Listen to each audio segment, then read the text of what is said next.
This is BYU Sports Nation, brought to you by the BYU Store, simulcast on BYU TV and BYU Radio.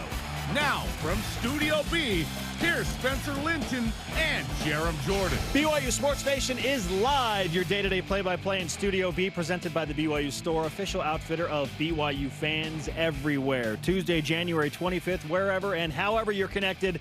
Wonderful to have you with us. I am Spencer Linton, teamed up with our resident goat watcher, Jarom Jordan. You ever watched goats? Because yesterday, there they are! Jackson Payne, who works for The Universe, I'm not talking about like the Milky Way galaxy and all that, I'm talking about the paper here.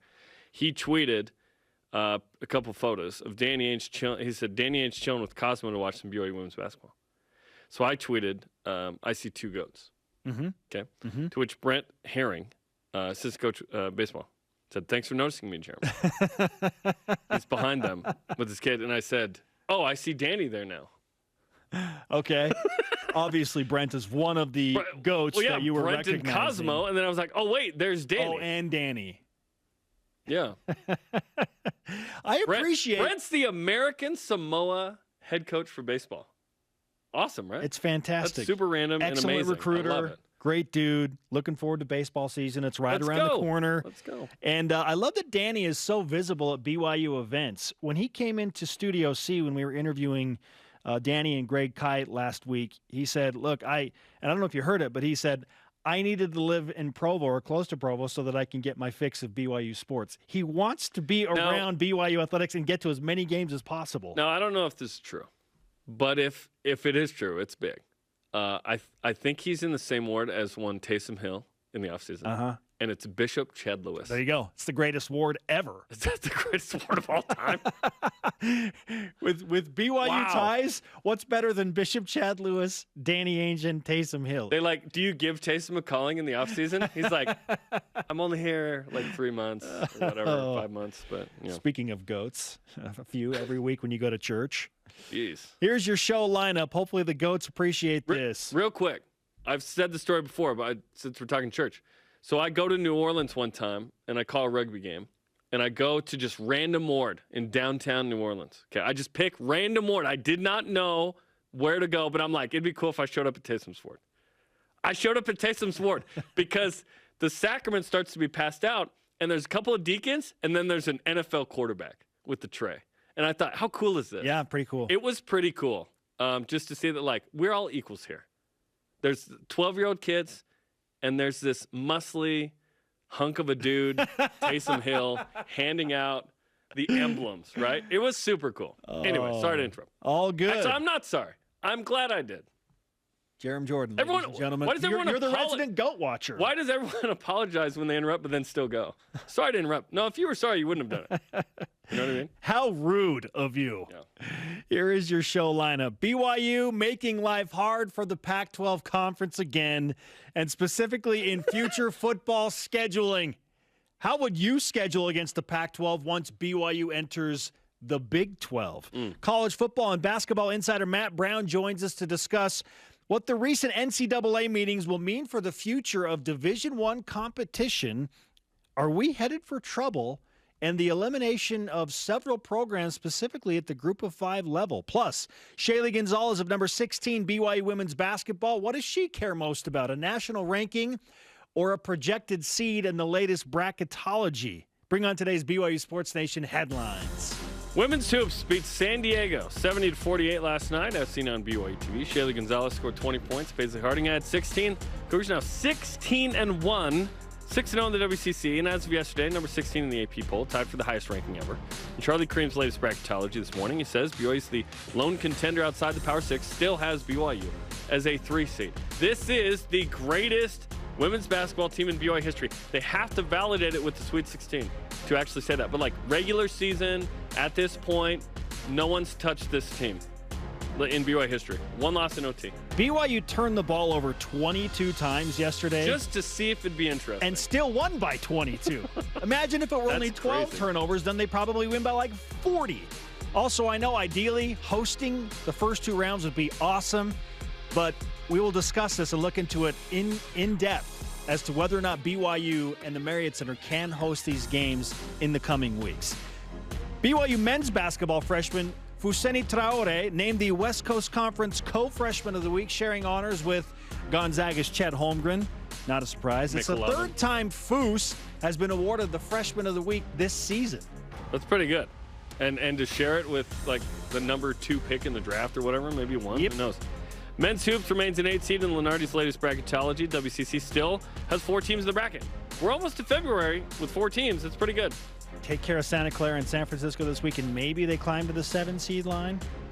Just don't Santa be Clara in and the Pacific. Sorry, Santa Clara and Pacific. Yes. The women Go. play Santa Clara and San Francisco. Yes. Just get everybody out of the win. 8-9 game. Just everybody win. Just keep winning. Speaking of number 8, BYU men's volleyball up to number 8 in the latest AVCA coaches poll. The Cougars host Mount Olive on Thursday and Saturday. You can watch both matches live on BYU TV. Join us 9 p.m. Eastern on Thursday. It's going to be fun, man. They played well over the weekend. Yes, they did. BYU signing Colin Chandler, nominated for 2022 McDonald's All-American game in Chicago. Good luck to him. Hopefully he makes it. He's one of 794 nominees. So hopefully he makes it. That'd be awesome, man. He's a 4-star. He's Almost on the border 5. of becoming a 5-star recruit. Yeah. Former BYU tight end and Super Bowl winning head coach Brian Billick has been hired by Herm Edwards and Arizona State as an offensive analyst. Herm's going to the well. Now, wait a minute. Billick typically resides like on a boat in the Atlantic Ocean, which is a good life. He wants to go to Tempe, hang out. Well, okay. you can analyze film and zoom he in. stays. Oh, he doesn't come. You're right. You're right. Do whatever he wants. Sadie, yeah, exactly. Gymnastics. Sadie Miner Van Tassel is the gymnast of the week, vault specialist alongside teammate Lexi Griffith in the Mountain Rim Gymnastics Conference. Congratulations. Well done, ladies. On BYU TV Friday night? Yep. Let's go. It's a busy week of BYU sports. 5 games. 2 women's basketball games, gymnastics meet, 2 men's volleyball matches. It's super busy, so I'm going to leave town today. Have a great vacation. Everybody needs a vacation, though. BYU men's golf currently tied for 9th at the Arizona Intercollegiate. Second round underway as of about an hour ago. The Cougars, 2 under as a team. Good luck to the players and coaches, Bruce Brockbank, Todd Miller, and the new assistant, Daniel Summerhays. That's awesome. By the way, just because you're not working doesn't mean it's big. This is very true. Turn off your phone. It's true. Turn off your computer. Spend time with the family. Look at my phone more is what a vacation is. All rise and shout. It's time for What's Trending. You're talking about it, and so are we. It's What's Trending on BYU Sports Nation. Making life difficult for the Pac-12. Isn't it about time? BYU doing what it does best. John Wilner of the San Jose Mercury News released a news article this morning citing BYU's inclusion in the Big 12 as a potential big problem for the Pac-12 moving forward in non-conference scheduling. Obviously, BYU has had a nice relationship with the Pac-12, thus so many games with the Pac-12, but when you play 9 conference games in the Big 12, you can't really play many Pac-12 opponents, or you wouldn't choose to do so, you would think. However, Jarom, we have both been very vocal about wanting at least one Pac-12 opponent, Utah, on the schedule every year. I'm going to ask you the question again. I want you to explain. Do you want BYU to schedule Utah every year as a member of the Big 12 when they get in there, or do you want other Pac-12 teams to get sprinkled in there? I want 12 Power 5s. No, that's what some of you have called for, though. Let's read this quote before I answer that. Internally, BYU's moving to the Big 12 presents us significant scheduling issues, said Merton Hanks. The neck thing. The Pac-12 Senior Associate Commissioner-in-Chief of Football Operations. I did not do that justice. Former 49er? Yeah. I was like, first off, Merton Hanks is with the Pac-12. That's awesome. Okay, BYU has 15 games scheduled with the Pac-12 in the future. 6 with Stanford, 6 with Utah, 2 with Arizona, and 1 with USC. So what do you do with all those, right? You got to cancel a lot of them. Do I want Utah every year? Almost every year. Like 95%, you know? That's a lot of red. There may be a scenario where it just doesn't work out well for both teams and scheduling agreements, and maybe it's not the best thing for Utah and BYU. I hate it when that happens. Here's what Utah needs. It's all about us now. You know what? We're going to be on a level play. Utah cancel the next few years with Florida. Florida actually stinks. Utah should win both those games. So I want it most of the time. Now, let me explain what I want on the other games, and that will dictate why the Utah game is what that spot is. I would like a home group of 5 game that isn't like a 10-plus win program, okay? So a team you can beat, right, at home. I don't want Cincinnati. I don't want, like, necessarily even Boise State, I think. I just want, like, a winnable game because the Big 12 slate's going to be tough. Then I would like an FCS team. So you're talking about like a UNLV? Like everyone below Utah State, if you will. Like, they can't be a team that can actually Colorado beat State. You. Yeah, sure, whatever. Like a middle to lower. Yeah. Colorado State's probably somewhere in the middle to upper. But anyway, just like a winnable game. Okay? Because I care more about winning than I care about pluming out the non-conference feathers. Because guess what? The Big 12's welcome to Power 5 football. If BYU goes 5-4 consistently in league, that would be awesome. You know what I mean? Like 6-3, wow. 7-2 is crazy. 8-1, like will that even ever happen? No, it's not going to happen. No, never. If 84 played in the Big 12 now, they wouldn't go 9-0 or even 8-1. 7-2 would probably be like the top of the mountain. So the Utah game represents like the big non-conference game. Sure. I think that is probably what I want every year. But if you told me occasionally like a Notre Dame in Vegas type situation, or you can do a home and road with a big program, a Tennessee, for example. Yeah, I would like that occasionally at the cost of Utah, but not a ton. Like, I would like to play Utah probably 8 out of every 10 years. Okay. Like, very consistently. I don't see the need to play 11 or 12 Power 5s. That just sounds stupid, okay? More Power 5s, please. Let's say that Utah can't play the game against BYU for whatever reason, and I'm not talking about 23 and 24. Scheduling will be harder now. Sure. Yeah. Let's say that Utah can't do it in 2027, and there's a team like USC or Oregon that's like, hey, we'll play you, but we want you to play us here. That's fine. Would you take that game? Yeah. You would go and play on the road at Oregon or at USC. Yeah, because I want home G5, home FCS. I would like 6 or obviously 6, but I would like 7 home games sometimes. It is my preference with you that BYU, if possible, can play Utah every year. I think the idea of a Pac-12, Big 12 challenge, longtime rivals, is very fun because now it's really more on even playing ground, right? Both teams are in Power 5 conferences, so the idea that Utah, you just can't hang with our recruiting, like it does us no good to beat. No, it does Utah good to play and beat BYU if it's a Power 5 team. No, that conversation of beating a lower tier independent team is gone. No, it's always been beneficial for me to play Utah. Yes. Utah fans don't feel so, but it's a good Daryl game. in your ward that is a loser. I'm not talking about just Daryl. I'm talking about some people that have significant opinions at Utah. What's up, Bill Riley? How you doing, buddy? Like, that conversation has been prevalent. Does it even help Utah? Well, now I think it does. Congrats. USC has stunk. You finally won the Pac-12. You're done. USC is going to be good again with Lincoln Riley. I hope you enjoyed it. That's how I feel. Listen, I want that game, but if it can't happen, I am absolutely open to the idea of if an Ohio State or another Big Ten program or SEC program and Auburn's like, hey, BYU, you want to do a one-off? Brian Harsin. Sure. Yeah. Yes. Let's go. Let's do it. I don't want 2 of these type of games, though, because the Big 12 will be tough enough. You want an FCS. You want a winnable G5. One big non-conference game. Easy win G5. Yes. Not easy, just winnable. Sure. Yeah. Our question of the day, do you want BYU to schedule Utah every year when BYU becomes a member of the Big 12, or would you like another opponent in that Power 5 scenario? Let's hear from you, BYU Sports Nation, in Voice of the Nation. This is the Voice of the Nation on BYU Sports Nation. At Nathan_Freeze on Twitter says 8 out of 10 times in a 10-year span should be against Utah. 100%, I agree, yeah. The other 2 out of 10 should be home and road series. You're welcome, Jarom. Thank you. Against Power 5 teams from the SEC and Big Ten. I wouldn't mind ACC. Why not? Play Clemson. Play North Carolina. Play Miami. Whatever. Yeah. Yes. It needs to be a game that is interesting and fun and you look forward to, right? I know Wake Forest was good last year, but if you said home and road with Wake, I'd be like, in lieu of Utah. I hope that the Utah game happens almost every year. I think of course BYU is going to have these big games. And I'm not sure I want to play Boise State and even Utah State that much anymore, honestly. Like, I understand Utah's mentality in a Power 5 now as it pertains to the secondary rival. Yeah. Not the primary rival, Utah. The secondary rival. At some point, it's going to happen that BYU has Utah and Utah State in the non-conference. Yeah. On the same schedule. I think so. That's going to happen. Like, right now with Utah State, dude, that team was good. If BYU played them at the end of the year, it might be a different kind of game, right? They were way better at the end of the year.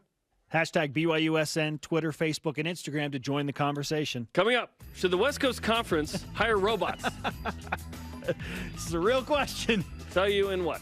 And college sports insider Matt Brown of the Extra Points newsletter joins us to discuss potential deregulation and what it means for the future of Division I competition. Like at BYU, this is BYU Sports Nation.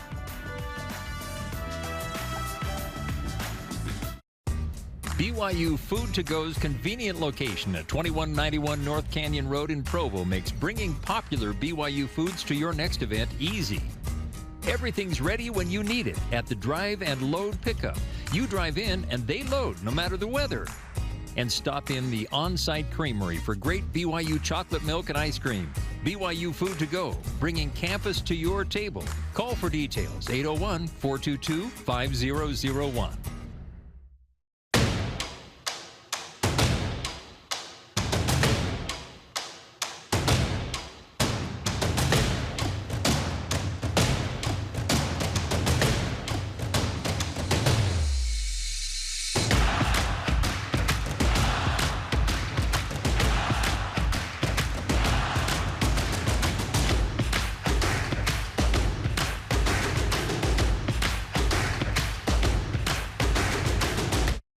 Hi, Spencer Linton here, letting you know when your company joins the BYU team as a corporate partner, your brand can be featured in sports programming on BYU TV and BYU Radio. In addition to all of the great games, you can be part of the BYU coaches shows, place your message in Countdown to Kickoff, basketball pre- and post-game shows, and each weekday on BYU Sports Nation. We invite your team to join ours and become a corporate sponsor of BYU Athletics. For details, email sponsorship@byu.edu today. There are things happening in Seaburg. They care more about people spending money than they do about people getting sick. If they're causing toxic pollution, it is everyone's fight. We can't just let them get away with it. If anyone can figure this out, it's my brother. Friends don't abandon each other. Fine. Be heroes. I know what it's like to love someone so much you'd do anything for them. Whatever happens, I'm glad we're facing it together. Me too.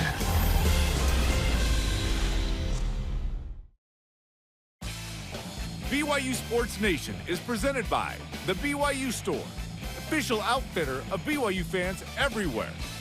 BYU basketball with Mark Pope is tonight at 8:30 Eastern on the BYU TV app as the coach chats with Greg Wrubell about some big wins last week. Big game with Santa Clara coming up Thursday night. Deep Blue with Nate Hansen and the film room with Chris Burke. We are live in Studio B with your day-to-day BYU sports play-by-play. I am Spencer Linton alongside Jarom Jordan. Joining us now is the publisher of the Extra Points newsletters, one of our favorites. It's been a while. Matt Brown is back with us to discuss big things in college athletics, specifically college football. Matt, great to see you. How are you? I'm doing great, fellas. Always great to spend some time with both of you. Hey, listen, last week in the meetings at the NCAA, we went into them not thinking that it would be, I don't know, that big of a deal, but it kind of feels like it is becoming a big of a deal, and it's only going to become a bigger of a deal as we move forward. So what was your takeaway from last week's NCAA-wide meetings and deregulation and whatnot that was discussed there? Yeah, I think that's a pretty healthy way of framing it, honestly. There wasn't a ton of really hard news that came out of that week, unless, you're really interested in Division III schools complaining about revenue distribution, which is a little bit niche even for my niche newsletter, but it really does set the table for some really huge conversations moving forward, because this new NCAA constitution delegates a ton of authority specifically to Division I. So everything that you think about here in this bylaw and this rule book, what does it mean to be a conference? How is revenue from the NCAA men's basketball tournament distributed? How are we going to split up what it means to be Division I? All of these things are now on the table to be renegotiated and will be over the coming months. Now, it's interesting because there's little pieces of information that are, as you mentioned, the next couple months will be discussed and perhaps decided. One of which is a Power 5 breakaway. Now that BYU is going to a Power 5, it's like, Hey, I guess I feel differently about it. Although I wouldn't want March Madness to be blown up. I don't know if that's a football-only conversation. What are you seeing and hearing?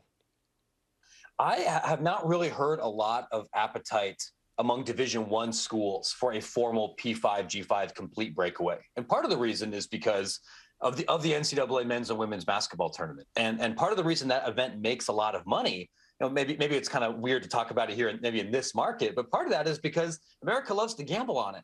And America loves to gamble on it because they want to bet on a Big Sky team or a Summit League team and not a 6-10 Virginia Tech team. So it really does make sense for everyone to have this as a combined event. But one thing that you are hearing a lot throughout these conversations are P5 leaders saying, we want more autonomy. And they already have autonomy to do basically everything that they want. So when you hear someone say, we want more autonomy, what they mean is, we want more money. And I think that that's going to manifest itself in a pretty different NCAA tournament over the coming years. That might mean that the unit payout system is different. Maybe it goes away. Maybe it increases. Maybe it's added for women's basketball. Maybe the tournament expands. Or maybe we get rid of the automatic bid system. So maybe only the certain low major or mid-major conferences get automatic bids, and more of those go to power leagues, which if you're BYU and you care about basketball, maybe that's something you actually like, because the Big 12 is an extremely difficult conference and it's about to get more difficult. Maybe you would want a system where hey, if I finish 10th in this league, I'm probably still going to make the tournament. Yeah, wild to think about. Matt Brown with us on BYU Sports Nation. You mentioned more money. The Power 5 schools specifically are at the front of that. Does that mean more money for the student athletes with the emergence of name, image, and likeness, in your opinion? Well, it definitely is. The question, I think, is going to be what mechanism forces that, because there's a couple of things all happening at once. We have the name, image, and likeness marketplace blowing up. That's helping athletes at BYU. It's helping athletes at UVU, athletes all over the country, and that's, I think, independent of anything that happens with this changing constitution.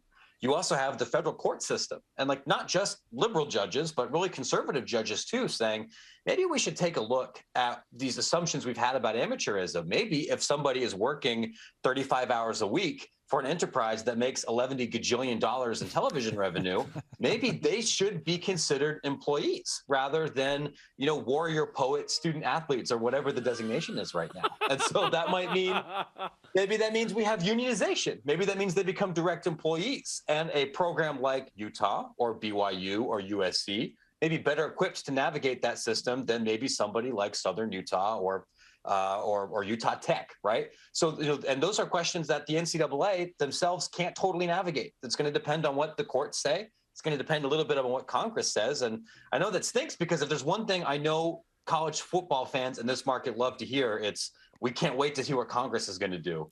But that's part of what the reality is right now. Look at you dropping Utah Tech and Summit and Big Sky. You know the audience. That's very good. Okay, so you just talked about it. Are we going to have a pay for play situation where it's just straight up like amateurism is sort of gone? Like, yes, you're paid to do, like, that's up in the air, right? Like, that could happen if they wanted to, because they have a new constitution.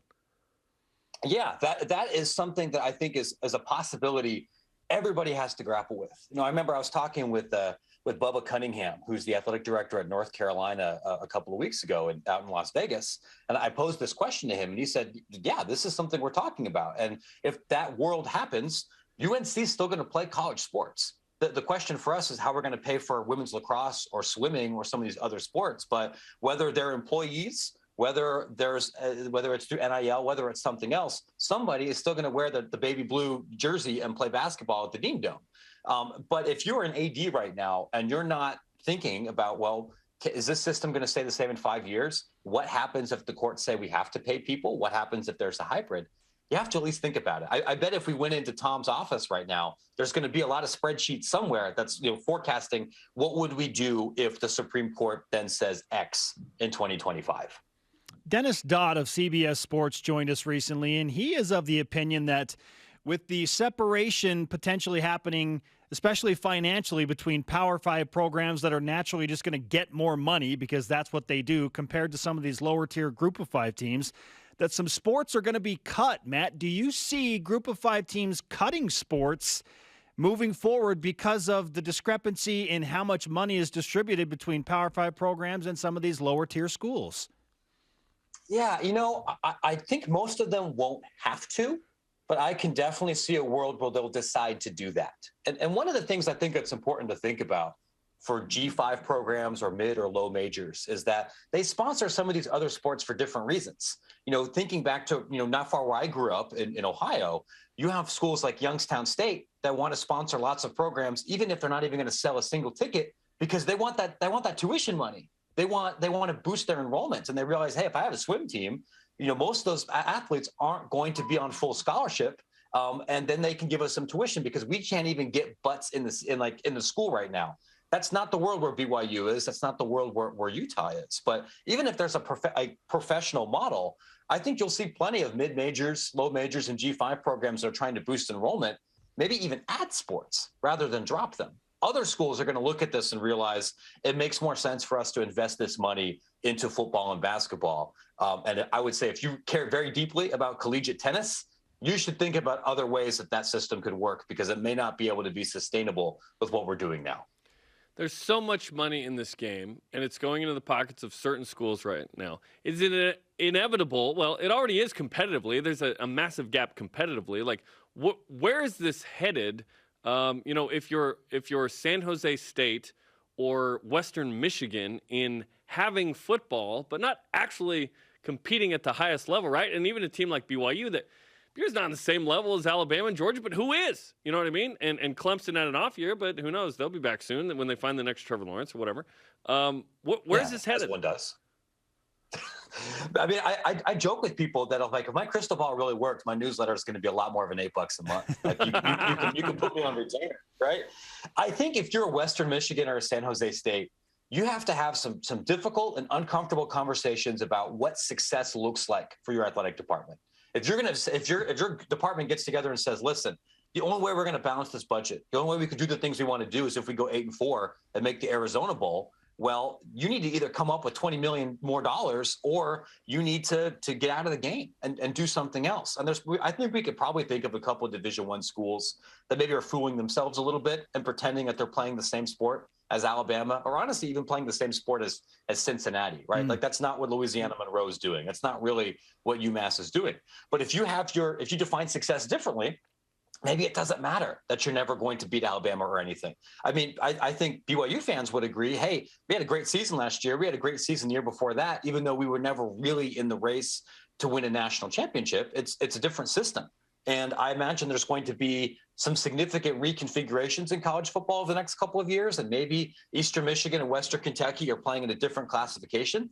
But it just depends on how you really value success. And this is a different sport than the NBA or anything else, because success doesn't necessarily mean winning a title. There's a lot of fun football, a lot of fun basketball that's played every year that has nothing to do with what happens in the college football playoff, I think. Matt Brown, publisher of the Extra Points newsletters and College Sports Insider, with us on BYU Sports Nation. Everybody has an opinion these days, Matt. So knowing what you know and having traveled to these meetings and spoken with athletic directors and high-level people at different universities, what do you think is the recipe for success overall for college sports to still maintain some integrity, be competitive, and be appealing to fans?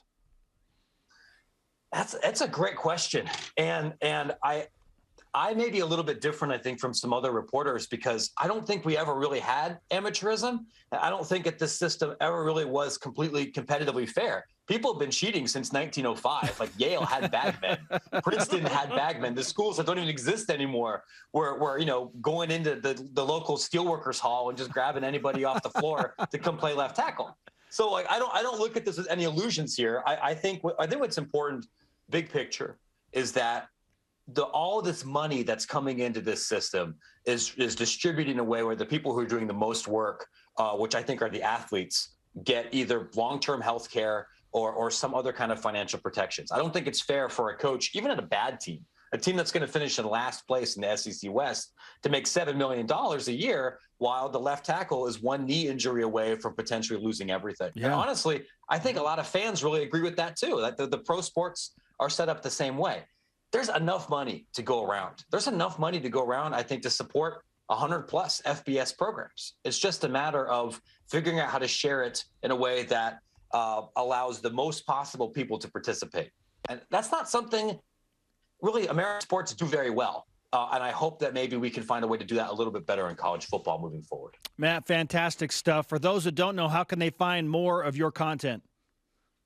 You can find Extra Points at extrapointsmb.com. It's a newsletter that covers business and educational and administrative stories that shape college sports off the field. You can get it for free, 2 newsletters a week, or you can get a paid subscription to get everything. That's extrapointsmb.com. Fantastic work, my friend. Thanks for the time. We'll talk to you again soon. Always good, fellas. Thanks for having me. Matt Brown, publisher of the Extra Points newsletters. That dude is informed, and he puts together a fantastic newsletter. Look at all the the banners behind him. That was legit. When we started with him a couple years ago, he had like 3 up there, I swear. Now he has like 30. He had like a big Hawaii one, too. Hawaii. Now that's a mess right now. Jeez. Okay, coming up, Shaylee Gonzalez of the 16th ranked women's basketball team. Another dub yesterday.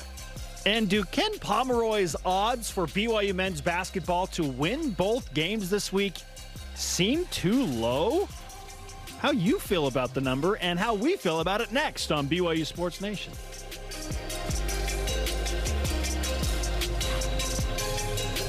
Dexter & Dexter is a full-service law firm offering a wide range of legal services. Since 1995, we have helped more than 20,000 Utahns both to navigate life's challenges and to make the most of life's opportunities. From auto accidents to criminal defense, and from bankruptcy to family law, we are passionate about shouldering your burdens. To learn more about scheduling a no-obligation consultation, visit dexterlaw.com. When my grandfather started this company in 1947, he couldn't have envisioned what we would ultimately become. We realized that our value to our customers is that we will be there day after day, year after year, doing whatever we need to find solutions to the challenges that they face. We are committed to be honestly better in all that we do, in every opportunity that we have to serve our customers. Trio Orem Senior Living believes in empowering seniors to live life to the fullest. We help eliminate stress out of daily life when you live at Trio. Less time focusing on housework means you can socialize at one of our many events, with safety in mind, of course. And did we mention our spacious apartments with modern amenities? Learn more about setting up a private tour at trioorem.com. Familiar with the BYU TV app? Yes. I beg your pardon? Sure, it's got great original TV shows. But it also gives you access to family films for free. Wow. Awesome! So gather around, grab some popcorn, and let us do the rest. It'll be fun. Watch some of your favorite films anytime, anywhere. With the free BYU TV app. I like it. BYU Sports Nation is brought to you by Maersk, enabling global trade for a growing world. On the latest BYU Sports Nation right now, let the celebration begin for a birthday. Big dubs and the always loyal Rock. Check it out on the BYUSN Twitter, Instagram, YouTube, and Facebook. He is Jarom Jordan. I'm Spencer Linton, and this is BYU Sports Nation. To interact with the show and get content throughout the day, you can follow us on our social media platforms, Facebook, Twitter, Instagram, YouTube, and TikTok. It's time to whip it. The Cougar Whip Around, presented by Maersk, your integrated container logistics company, enabling global trade for a growing world. Does Ken Palm's 55% chance to win both games this week seem low? Yeah, with what BYU men's basketball has done lately, winning on the road at San Francisco, handling St. Mary's at home, beating Santa Clara and Pacific, you would think it'd be higher than 55%, but, I mean, so far, Ken Palm's been pretty spot on, and his metric has given a lot of credence. So I'd probably bump it up to like 60% chance. That Santa Clara game is tricky. It's a weird game for BYU. So I put it about 60%. What about you? The reason it's low is because Santa Clara, he gives a 61% chance to win. Yeah. 3-point game, he says. Is this going to be a tighter game than we think? Holy schmeckies. Yeah, it seems low. Yeah, I would think it'd be in the 60s, high 60s. That's what I want the weather to be. So there you go. Okay. How about this? Professional minor league baseball. AKA minor league baseball. Is going to experiment using robots as umpires. Huh? Jarom, should the West Coast Conference and basketball, specifically in the WCC, follow suit? Yes. Oh. Yes, they should hire robots. No, basketball's like harder to officiate. Way tougher. Basketball's harder to officiate. By the way, go back and listen to the Deep Blue podcast I did with Mike Littlewood. Like the first 45 minutes about officiating. Because he was a Elite 8 ref. It's fascinating. It really is. No, although that'd be fun because it requires way more physical exertion than it does in baseball. I said, what's like the easiest sport? He goes, football. It's cut and dry. I go, really? Like pass interference and holding? He goes, yeah. Wow. Yeah. But he said college basketball is where it's at because there's way more volume of games for refs. This is hilarious that we're asking this about WCC basketball because we all know the concerns, but it can happen in baseball. It could never happen in basketball. If we had a robot officiating a basketball game, I'd be worried about our future existence. Well, check out some of those people and you'd be surprised. Joe Lunardi has BYU as his last 7 seed and updated seed lines. Literally tweeted like 3 minutes ago. Yes. Can the Cougars go higher than 7? Yeah. Yes. They keep winning games. They beat Santa Clara this week, which apparently is going to be a super close game, 3-point game. Handle their business against Pacific, and then if BYU wins at St. Mary's and picks up another quad 1 win, Jarom, they stay quad 1. Man, then they would be at this point 5-1 in quad 1 games. Then BYU has a chance to climb onto the 6th seed line. 6 feels like as high as 5 if BYU wins out minus Gonzaga. Okay, hey, I'll take it. I'll take 6 again. Let's go. Jarom, yesterday you tweeted eyeball emojis in reference to an original post from Cougar Stats about BYU basketball's chances this week. 55%. To which one of your followers whistled a 15-yard penalty on you for improper use of the eyeballs emoji. Was the flag justified? Yeah, absolutely. Listen, there's a recruit that people were interested in. We can't mention his name. That may or may not transfer to BYU. Hopefully does. That can sling it. So yeah, that's my bad. You cannot use the eyeball emojis in that time frame of waiting for a recruit. So that's my bad. I'm sorry. Yeah, at Jaker Soar 21. Calling you out. That was well done. We all need to be accountable. Extreme ownership.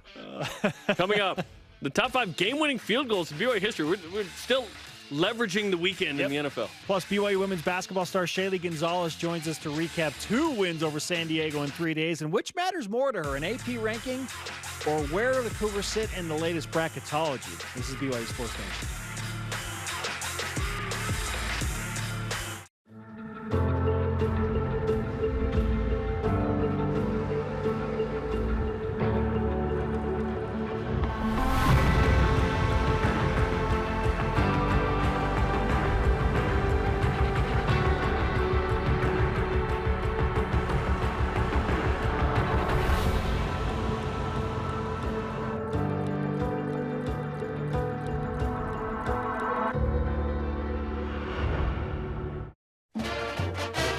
BYU made such a difference in our lives, I think really helped mold us as to who we are. And so when we had that opportunity and came back to Boise and found out there was an active chapter, we thought, okay, that's something that I can really get behind and get involved in. We want to promote the BYU experience all over the region. We want people who leave BYU to still stay connected.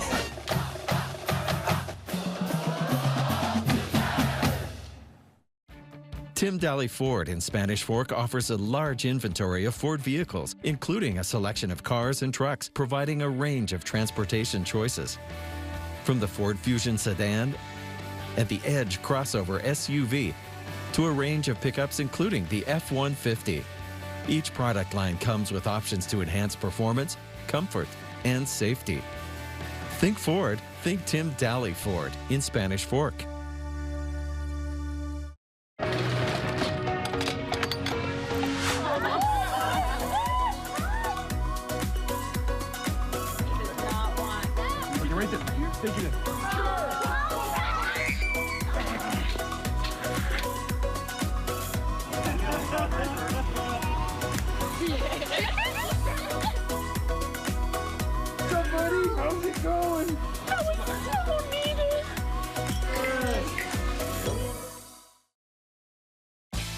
BYU Sports Nation is presented by the BYU Store, official outfitter of BYU fans everywhere. Yo, on the latest Deep Blue podcast, I chat with Mark and Leanne Pope about part 2. Part 1 wasn't enough. Playing for Larry Bird, living in Turkey, why they went from medical school at Columbia to making less than 30 G's on the Georgia coaching staff. Wow. Listen to it on the BYU radio app or where podcasts are found. Life is crazy with its twists and turns. Mark's doing just fine financially right now. BYU. I think so. I think he's making something like 48. Oh goodness, 48. Something like that. Times 7. I hope it's more than that.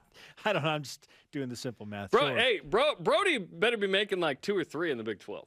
You know what I mean? That's. You want to keep him? You got to go the direction the BYU's headed into the Big 12. Yeah. Welcome back to BYU Sports Nation live from Studio B. Joining us now is one of the stars of 16th ranked BYU women's basketball. They're doing their thing in the West Coast Conference and beyond. Shaylee Gonzalez is with us. Shaylee, it's good to see you back in Studio B. Thanks for having me. I'm excited to be here.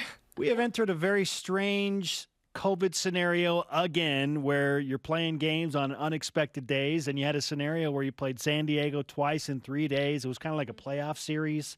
You were away, you won that game, you come home, you win by 22. What has it been like for you navigating the second wave of COVID as a Division I athlete? Yeah, I feel like our team has talked about this a bit. It's like really frustrating for us because we just want to play basketball games, you know. It's frustrating that teams don't want to play because of COVID, but you know, as long as we reschedule those games and we come out hard and we play our game, that's all that matters. And this last weekend was pretty. I mean, that team, San Diego, they were super aggressive, and I mean, we just took it to them. They're really good defensively, typically, but you put up 70+ in both games. You went for 49 points in the 2 games. That's pretty good against them because typically they shut people down. So, what was working on offense? I feel like offensively, just our passing, our movement. San Diego came out in a press, and so we knew that they were gonna pressure us a lot. And then they also played us in zone our second game, and they tried to mix it up on us. Wait, who plays you in zone? You're just gonna hit 3, right? Is that yeah. That feels foolish. Yeah. Well, Shaylee did that yesterday. Wide open, and then the Duncan will be right in there, 41. So, I mean. Hey, I wouldn't play zone against BYU, but I don't know what I would do against you guys. Yeah. Don't say what you would do. Don't give the secret away. Okay, so they did mix in some zone defense, yeah. and as I just said, you made 3 out of 5 from the 3-point line. That, if we're nitpicking, Shaylee, you've done everything at a very high level, but your 3-point shooting is not where it has been in the past, no. but it's getting better. So how is that evolving as the season progresses? Yeah, I don't know. This season I've struggled a bit with my 3-point shot. I've been getting in the gym more, shooting on the shooting machine, trying to get that percentage up. I know that I need to do better at that in my role, and trying to take upon that. You shot it better against San Diego. 5 of 8 I did. in the 2 games. We're picking nits here. Jeez. Right? 59% from 2. Is that an acceptable number for you? I would like that number to go up a bit. Even more. You want to be in the 60s? Yeah. Okay. You guys, we've said it all freaking year, but you guys are 16-1, 6-0 in league. Charlie Cream has you as a 3 seed. How does that sound? You're number 16 in the country. Everything's going great. Yeah, I mean, to be able to host a game, an NCAA game, would be awesome during the tournament. I mean, we're just going to keep pushing, keep grinding. We got some tough games coming up. We play Gonzaga soon, and we know we gotta win those games. Tell us about the Zags this year, because certainly it's a different group from last year, but still good. They're top 30 in net. It's still going to be a big game. Yeah, I mean, they lost, I think, 4 seniors, and they played a lot. They were their top players, and so I'm super excited to play Gonzaga, see what their team dynamic is this year, and just looking forward to play them.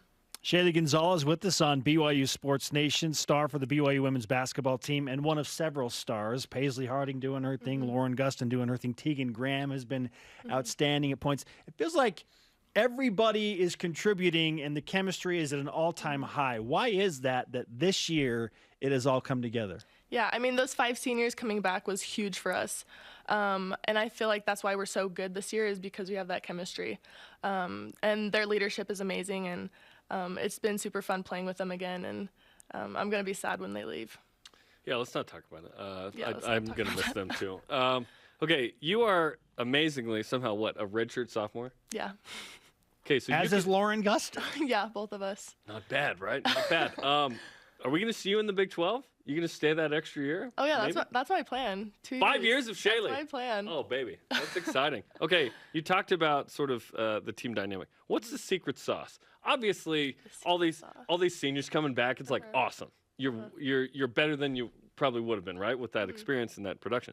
But like, there's something different about the group, and it's the BYU women's basketball manager's account showing dancing, and like you guys get along so well, and that translates. Like when you're skilled and you have chemistry, that's a great combo. It feels like. Yeah, I mean we're super close on and off the floor, and I feel like we love to have fun with each other. You know that. Like you said, that account, the social media stuff. You need to follow that account. Every time there's women's basketball. BYU, what is it? BYU WBB managers? Yeah, so they just take like videos, like behind the scenes of like the girls dancing in practice, and it's really funny. And those videos have been blowing up, so it's pretty cool. Yeah. All right, Shaylee, let's go back to the metrics. Number 16 in the country, according to the media. Number 13 in the latest NCAA women's basketball net rankings. Oh, that's up spot. Let's go. And a projected 3 seed, according to ESPN's Charlie Cream. Which of those 3 numbers resonates most with you? With me? Oh, that's a good question. Can you say those things again? Number 16 in the AP poll, There's number 13 in the net rankings, 16. Or a projected 3 seed in the NCAA tournament, according to ESPN. I feel like the number 3 seed. I feel like that, I mean, that just proves and shows how much hard work we put in, and hopefully that number can go up more if we keep winning as a team. And I mean, we're just super excited to get in the NCAA tournament again and to play and to go even farther in the tournament. You know, that second game last year against U of A was hard for us, and we knew that we could beat them. We were up almost the whole game, and so we're just looking forward to get there again. And U of A for an Arizona girl, right? Mm-hmm. Yeah. There was a little connection there. Okay, although both your parents went to Grand Canyon. Mm-hmm. Yeah. The Lopes, men's volleyball. We know them from men's volleyball. Okay, so what's your life like emotionally right now? Because you posted on Instagram about your brother is going on a mission, home MTC, but you're up here now. You're the oldest, he's the second oldest, and you guys are tight. Yeah, so he came up here after high school, and he was doing like online school. He was working, and we literally lived down the street, and we'd always hang out every single day, and we're super, super close, super tight. He'd always be the one to go to the gym with me, help me work on my game. And we played Saturday, and then after that game, I flew out to Arizona. And then Sunday, he gave his farewell talk, and then spent the whole day with him and family and friends Sunday. And then Monday morning, I flew back here for our game on Monday night. And so it was a bit crazy, but I was just glad I got to be able to go back home for the day and spend time with him. It's super hard, and I'm super excited for him. Sure. Zaya. Yeah, shout out to Zaya and the entire Gonzales family. Zaya, which is super cool. Yeah. Shaylee, let's finish with this. Because you do have such a social media presence and so many are interested in your life as a Division I athlete, how has name, image, likeness worked for you personally? Yeah, I mean, I've gotten great opportunities to make money and to kind of be like a little businesswoman almost. I feel like I was able to learn a bunch of things and to work with businesses, and I have a couple brand deals that I'm doing, and it's super fun and I love it, and it's a little like side job. Is it hard to balance the time? Yeah, it is. It's hard to count all the money, Shaylee. Like I said, it's like a job.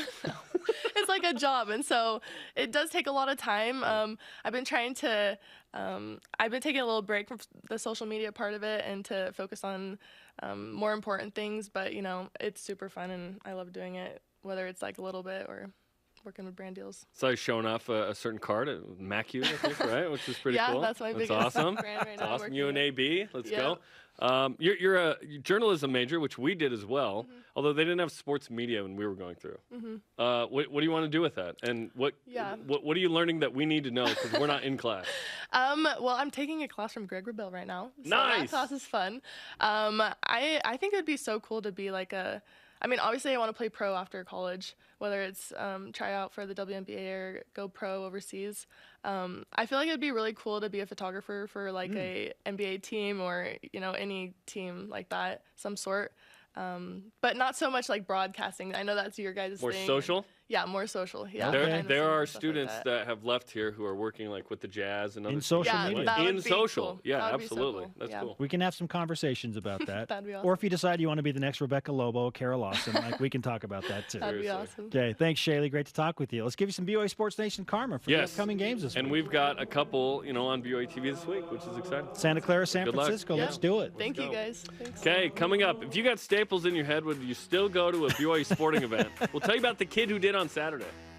Some people are just tougher than others. Wild. And where a freshman in green cleats lands in the top 5 game-winning walk-off field goals for BYU football. This is BYU Sports Nation.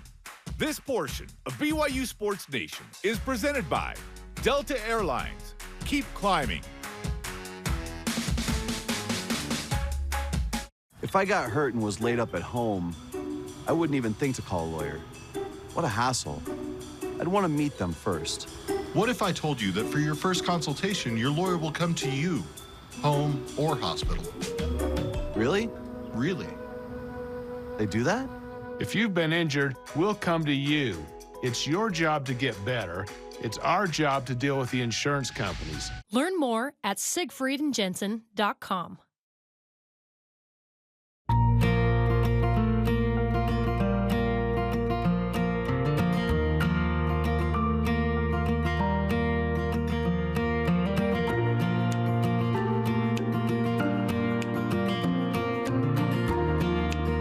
Wrapping up in a Minky Couture luxurious blanket. Getting cozy with family and friends. A gift for everyone. Minky Couture, official luxury blanket of BYU Athletics. This veterinarian is healing pets and healing hearts, one story at a time. Dr. Kwan is on a mission to give back by helping the pets of the homeless. He travels around the country to aid anyone in need. But these pets aren't just animals. They're best friends, family members, and a source of comfort to their owners. Watch to see inspiring stories of resilience, friendship, and love, all on Street Vet on BYU TV or on the free app. I'm Kieran Stone, and I'm a contractor. We find communities in need and work with them to forge better futures. It's not about us. It's about us connecting with everybody there and helping the community and working with them. There are so many communities that need help. When you think you can't make a difference, you are making more of a difference than you could ever dream or ever imagine. They're all incredible projects to be a part of, and I'm so grateful to be a part of the Fixers. This portion of BYU Sports Nation is presented by Mountain America, the official credit union of BYU Athletics. BYU Sports Nation always available on demand via the BYU TV and BYU radio apps. Download the pod, subscribe, rate, and review. Let's roll out Top 5 Tuesday, presented by Delta Airlines. Keep climbing after a weekend of wild finishes and game-winning kicks. We take a look back at BYU football's top 5 game-winning field goals. Number 5, 1993 against Hawaii. 40 seconds left. Rainbow Warriors kicker Carlton Oswald doinks a 21-yarder off the upright. Oh, my Just goodness. a chip shot. Then John Walsh pulls a Patrick Mahomes, finds Eric Drage for 58 yards to get into field goal range. Get down! Let's go! Get it! Eric, get down! Then Joe Herrick nails a 40-yarder for the win when field goal post used to be short. And Hawaii remains winless in Provo. And Eric Drage comes out, yeah, baby! With his helmet off. That would be a big penalty today. Well, I think the game's over. I think. I went down a deep rabbit hole. Watched a lot of that game on Sunday. That's awesome. Number 4 takes us to Virginia in the year 2000. BYU trailed 21-0 at halftime. They tie it with 50 seconds left. Virginia had one last chance to win in regulation, but missed a 48-yarder. Then in overtime, Tyson Smith, give me that, picks off Dan Ellis, leaving the door open for Owen Potchman. Sneak in a game winner from 26 yards out. Owen Potchman, that guy could score. Number 3, 2001. BYU goes to Mississippi State, 12-0 in a rescheduled game from 9/11. BYU trailed by 10 in the second half. The Dominator finds Spencer Need to tie it at 30. Yeah. Then on the final possession, Doman finds Soren Halliday, who was really good. He was awesome. Then Reno Mahan, Luke Staley chew up the final 3:22. Sadly, Staley broke his leg. On the play before the field goal. To give Matt Payne a 25-yard field goal to keep the perfect season alive at the moment. That would quickly end the next week. But it was 12-0 in that moment, and it was awesome. At number 2, Kalani Sitake's first game as the head coach at BYU, and it did not disappoint with dramatics. After a much-needed stop on an Arizona 2-point conversion try, Taysom Hill leading the offense down for Jake Oldroyd with his green cleats to send the game winner through and start Kalani Sitake's career off with a win. There were people, including his teammates, most of his teammates, didn't even know who Jake was. Ed Lamb made the call to use Jake. Ed Lamb made the call. Number 1. Go to the 1996 WAC Championship. Both Spencer and I are in the crowd in this one. Down by 3-0, Potchman connects from 20 yards. As time expires in regulation to push it to OT. Then in overtime, where both teams get the ball, Wyoming's Corey Weddle misses from 48 yards, we're somewhere in that shot right there. Then Owen Potchman, bang, for the win. Cougars head to the Cotton Bowl. After that, this was the first play-by-play football game for Greg Wrubell, by the way. Oh, Joe Tiller. Angry Joe Tiller. And Wyoming fans have been ticked ever since. Nah, just kidding. They've been that way forever. My first trip to Las Vegas was a memorable one because it included Ethan Potchman's heroics. The Potchman brothers were huge for BYU. And then the Payne brothers. Yes. How about that? My grandpa was so nervous about those rickety temp seats on the north end in Sam Boyd Stadium. I'd be nervous about them, He too. went down to the ground, so we all did. And as you can see, hundreds gathered down below. And I remember, this is pre-cell phones, as the kick is going up and it's good, I yell at my mom, meet you right here after? She's like, yeah. So then I just run out. And then KSL put out that video this year of the 96 team. And I'm like, woo, to some camera from KSL that I'd never seen as a 13-year-old. That was pretty cool. Oh, hilarious. I love that 96 team, man. That was fun walk down memory lane there with the walk-off field goal kicks. It's fun, man. Our question of the day. Do you want BYU to schedule Utah every year when the Cougars become a member of the Big 12, or would you choose other opponents in games? At Jordan S. Larson says the game should be played every year. BYU, Utah. Lived in South Carolina for several years, and fans live for South Carolina Clemson. Played rivalry week. Even though they play in different conferences and Clemson has been a national power, play the game, schedule it rivalry week. Hopefully they do. Probably not. Our Elite Voice of the Day presented by Sundance Mountain Resort. And Clark in Addison asks, schedule who now? Nice. Nice. Goodness. Today's Rise and Shoutouts presented by Mountain America, the official credit union of BYU Athletics. The Fiso family are big BYU fans. Saturday, Fiso 3, as they call him on Twitter, Vi as in Savai'i, an island in Samoa, had an accident at his home where he slipped and hit his head on some bricks on the exterior of his house. He had staples in his head to stop the bleeding, but he asked the doctor if he could still go to the men's volleyball game. He did. He got a ball thrown to him from Mix Romanus, and he was still at the game with his headphones and his head wrapped up. Shout out to Vi. That's awesome. That's next level toughness. Well done, Vi. And shout out to the Fiso family. Our thanks to today's guests, Matt Brown and Shaylee Gonzalez of BYU Women's Hoops. Sorry to Dennis Pitta. He wouldn't go to the volleyball match, that's for sure. With staples in his head? No, he'd be home. For Jarom, I am Spencer. Shout out to Tim Nowatzki. We'll see you tomorrow for BYU Sports Nation. Go Cougs.